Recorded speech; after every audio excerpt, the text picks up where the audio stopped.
Good evening, everyone. Welcome to a new session. So, I hope all of you are doing great. Keeping healthy, studying really hard for your upcoming NET exam. So, it's Christmas Eve already, but it doesn't mean we won't revise a bit for the exam, right? We will obviously have fun, but before that, let's revise a bit more and then we will have fun. All right. Okay. So welcome to this session. And in this session tonight, we will be revising for our upcoming NET exam, which will be held on 5th of January. All right. Great. So welcome. Good evening. If you are new to our channel, please do subscribe. And if you are watching this, and please like this session if you're watching this video now. Good evening, everyone. So let me start by sharing the screen. Okay. I hope all of you can see the screen now. I'm doing great, Devika. I hope you are doing great as well. I hope you are preparing well for your upcoming NET exam. Right, Devika? Right. So, welcome to session number 31 of our Vallath NET revision. So are you all ready? Are you all ready? Yes. Great. So please like the session and now let's get started. All right. Yes. The Hymn of Pan is a famous poem by Dash, which celebrates the wild, rustic Greek god Pan, who is known for his piping music and connection to nature, contrasting natural beauty with human sorrow. Tell me, who wrote the Hymn of Pan? Who wrote the Hymn of Pan? Very good. It's by Shelley. Shelley wrote the Hymn of Pan. Shelley wrote the Hymn of Pan. Very good. Next. Hyperion, a fragment, is an abandoned epic poem by... Today I thought that after doing post-colonial literatures, let's do a revision of British literature. Because obviously many questions will be there from British. So today, that's why I have brought to you questions from British literature. I hope it will help you all. So Hyperion, a fragment, is an abandoned epic poem by John Keats. John Keats. Yes. Hyperion, a fragment, is an abandoned epic poem by John Keats. Correct. Correct. Next. Don Juan is an English, unfinished satirical epic poem by Byron between 1819 and 24 that portrays the Spanish folk legend of Don Juan, not as a womanizer as historically portrayed, but as a victim easily seduced by women. Don Juan is a poem in ottava rima and presented in 16 cantos, in which Lord Byron derived the character of Don Juan from traditional Spanish folk legends.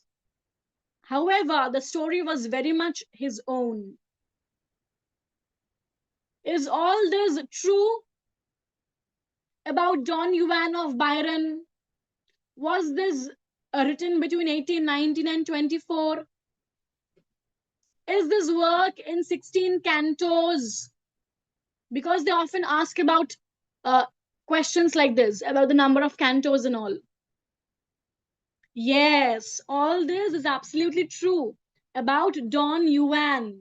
It's an unfinished satirical epic poem by Byron. It's in 16 cantos. It was written between 1819 and 24. All right. I hope you all got it right. Yes, true, correct. Next. The mind of man is framed even like the breath and harmony of music. Who wrote these lines? Wordsworth, Coleridge, Byron, Shelley. The mind of man is framed even like the breath and harmony of music. Who wrote these lines? Was it Wordsworth, Coleridge, Byron, or Shelley? And after you identify the author, you also tell me these lines have been taken from which work. Also tell me this line has been taken from which work. Okay, so this line was written by Wordsworth. And this is from Wordsworth's The Prelude. The Prelude was the spiritual autobiography of Wordsworth in blank verse. It has 14 books. And this line is from book 1 of Wordsworth's The Prelude. This line is from book 1 of Wordsworth's The Prelude. Okay? They will ask you codes. So you have to know these things. Okay? This line is from book 1 of Wordsworth's The Prelude. All right, yes. So before we proceed, let me give you all a reminder that we are starting our new NET online batch from this coming January. So if you want to prepare very solidly for the upcoming NET exam, you can join us. All right.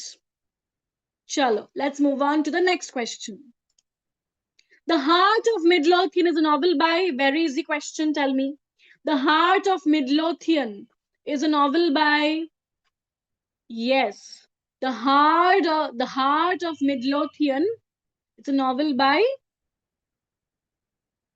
Walter Scott. The Heart of Midlothian. It's a novel by Walter Scott. Okay, correct. Correct. Yes, correct. Next. First Impressions was Jane Austen's original title for her novel Dash, a story which explores snap judgments and deeper understandings of characters like Elizabeth Bennet and Mr. Darcy. So, First Impressions was the working title of which novel? First Impressions was the working title of which novel? Pride and Prejudice. Pride and Prejudice. Tell me, Elinor and Marianne was the working title of which novel? Elinor and Marianne was the working title of which novel? Elinor and Marianne was the working title of Sense and Sensibility. Sense and Sensibility. Who wrote Evelina? Who wrote Evelina? Evelina is a novel by Fanny Burney. Fanny Burney. Phantomina is a novel by Phantomina is a novel by Eliza Haywood. Eliza Haywood. Okay. Okay. Harriet Smith is a character in which novel? Harriet Smith is an orphan character in which novel? Harriet Smith is an orphan character from Emma. Emma. All right. Yes. Yes. Evelina is by Fanny Burney. Phantomina is by Eliza Haywood. Eliza Haywood. Okay. George Knightley is a principal character depicted by Jane Austen in her novel Dash, published in 1815. He is a landowner and gentleman farmer, though having little spare money. So George Knightley is a character from which novel? George Knightley is a character from which novel? George Knightley is a character from Emma. Emma, correct. Anne Elliot is a character from which novel? Anne Elliot is a character from Anne Elliot is a character from Persuasion. Persuasion. Anne Elliot is a character from Persuasion. Persuasion. All right, yes. Lala Rookh is a romantic work by Dash. First published in 1817. This title refers to the fictional heroine of the Frame Tale, depicted as the daughter of the 17th century Mughal Emperor Aurangzeb. It consists of 4 narrative poems with a connecting tale in prose. Who wrote Lala Rookh?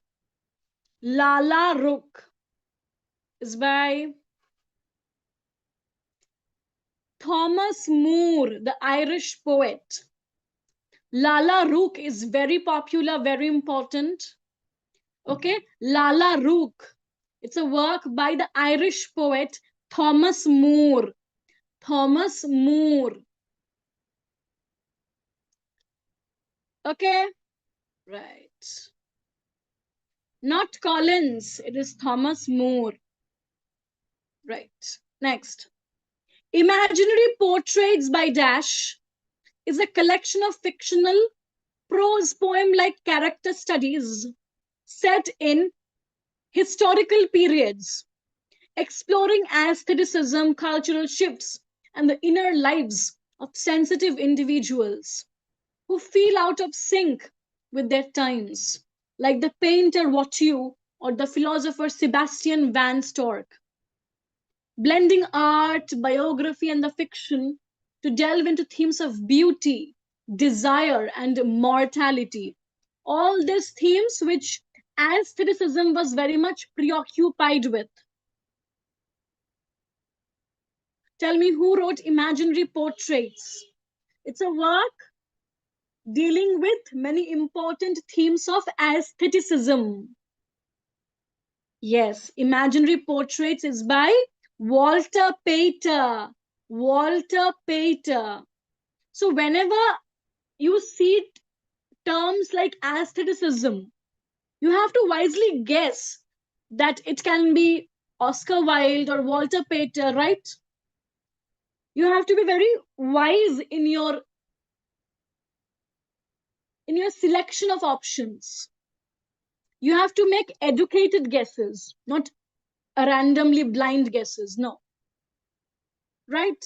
Imaginary Portraits is by Walter Pater. Walter Pater. Okay. Next question. Suspiria de Profundis is a collection of essays in the form of prose poems by Dash. First published in 1845. An example of the process of memory as influenced by hallucinogenic drug use. Suspiria has been described as one of the best known and most distinctive literary works of this era. Suspiria de Profundis, an examination of the process of memory. Please sink in this information, try to absorb this information really well. It's a work which examines the process of memory as influenced by hallucinogenic drug use. Yes, it's a work by Thomas de Quincey. Thomas de Quincey, who famously wrote Confessions of an English Opium Eater. Confessions of an English Opium Eater. Then on murder considered as one of the fine arts. The English Mail Coach. On the knocking at the gate in Macbeth. Yes. So, Suspiria de Profundis by Thomas de Quincey. De Quincey was a late a romantic essayist. And this work by De Quincey examines the process of memory as influenced by hallucinogenic drug use. Okay, very good. All right. Next. Occasional Discourse on the Negro Question is an essay by Dash. It was first published anonymously in Fraser's magazine for Town and Country of London in December 1849 and was revised and reprinted in 1853 as a pamphlet entitled Occasional Discourse on the Nigger Question. Who wrote this very important essay? Occasional Discourse on the Negro Question. Occasional Discourse on the Negro Question. It is by, he was a scholar during the Victorian period.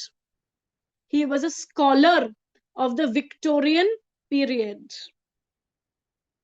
It's by Thomas Carlyle. Thomas Carlyle wrote Occasional Discourse on the Negro Question. Occasional Discourse on the Negro Question. You all know Thomas Carlyle, right? Yes. You have talked about his works like Sartre, Researchers on Heroes and Hero Worship, Past and Present, the French Revolution. All these are very important works by Carlyle. He also wrote this essay called Occasional Discourse on the Negro Question. Occasional Discourse on the Negro Question. Right, yes. Next. Three Men in a Boat, published in 1889, is a humorous novel by Jerome K. Jerome, describing a two-week boating holiday on Thames, from Kingston upon Thames to Oxford and back to Kingston. Is it true or false? Three Men in a Boat by Jerome K. Jerome, published in 1889. It's a humorous novel. Yes, absolutely true. Absolutely true. Okay, right. Self-reverence, self-knowledge, self-control. These three alone lead life to sovereign power. Who wrote these lines? Was it Tennyson, Browning, D.G. Rossetti, or none of the above? Who wrote self-reverence, self-knowledge, self-control? These three alone lead life to sovereign power. Who wrote this? Was it Tennyson or Browning or D.G. Rossetti or none of the above? This line was written by Tennyson in the work Oinani, Oinan. The Lover of Paris, remember Oinan, O-E-N-O-N-E, Oinan. The dramatic monologue by Tennyson, Oinan. Oinan was the lover of Paris. So in that dramatic monologue called Oinan, I think, yeah, I think I'm pronouncing it correctly. Oinan, O-E-N-O-N-E, Oinan. So in that work, Tennyson wrote this line. It's a very popular line. Self-reverence, self-knowledge, self-control. These three alone lead life to sovereign power. Okay, got it? Very good. Essays of Elia is a collection of essays by Charles Lamb. It was first published in 1823 and the second volume came out in 1833. True or false? Essays of Elia first came out in 1823 and next it came out in 1833. Is it true or false? It is absolutely true. It is absolutely true. Essays of Elia. Essays of Elia by Lamb. First came out in 1823, then 1833. All right. Okay. Sordello is a narrative poem by Dash, worked on for 7 years and largely written between 1836 and 40. It was published in March 1840. It consists of a fictionalized version of the life of Sordello da Goeto, a 13th century Lombard troubadour depicted in Canto 6 of Dante's Purgatorio. Sordello. It's a narrative poem by Browning. Browning. And this narrative poem is a fictionalized version of the life of Sordello da Goeto, a 13th century Lombard troubadour depicted in Dante's Purgatorio. Dante's Purgatorio. Okay, will you remember this? Yes. Sordello, narrative poem by Browning. And it's a fictionalized account of the life of Sordello da Goeto, a 13th century Lombard troubadour depicted in Dante's Purgatorio. Okay, got it? Yes, very good. Very good. So that's all from our side for tonight. I hope you guys will revise more. Yes, please take care of yourself. And Merry Christmas to all of you from the entire team of Vallath. I hope all of you will have a wonderful and Merry Christmas. So enjoy your day tomorrow and keep studying. Okay? Yes. Very Merry Christmas to all of you from the entire team of Vallath. Thank you so much for joining. Please like the session before you leave. All right? And I will see you all again on Friday, I think. All right.